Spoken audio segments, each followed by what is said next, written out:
Hello everyone, আসসালামু আলাইকুম। এর আগে তো আমি শপিং ব্যাগ দিয়ে ফুল বানিয়ে দেখিয়েছি, আর সেই ভিডিওটা সবাই অনেক বেশি পছন্দ করেছে।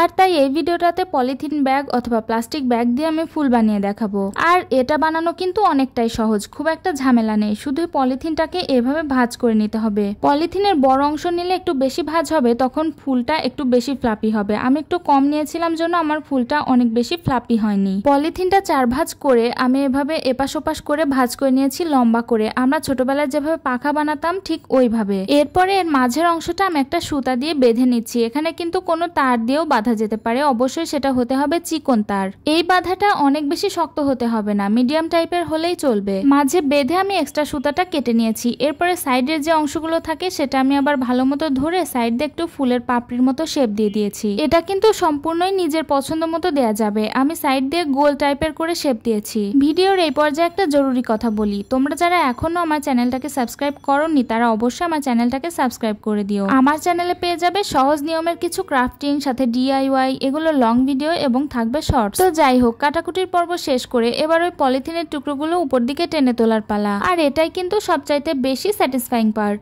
মানে এতক্ষণ আমরা যে যে কাজ করলাম সেটার রেজাল্ট কিন্তু এখনই দেখতে পাওয়া যাচ্ছে। পলিথিনের কেটে রাখা সবগুলা পার্ট উপর দিকে তুললেই কিন্তু একটা গোলাপের মতো শেপ তৈরি হয়ে যাবে। আমাদের দেশে কিন্তু বিভিন্ন কালারের পলিথিন ব্যাগ পাওয়া যায়, তাই বিভিন্ন কালারের ফুল বানানো সম্ভব। আর এই ফুলগুলো তো ওয়াটারপ্রুফ হবে, সেজন্য খুব তাড়াতাড়ি নষ্টও হবে না। তো আজকের এই আইডিয়াটা তোমাদের কাছে কেমন লাগলো কমেন্টে কিন্তু অবশ্যই জানাবে। আর তোমরাও যদি এই ফুল বানিয়ে থাকো সেটাও আমাকে দেখাবে। আল্লাহ হাফেজ।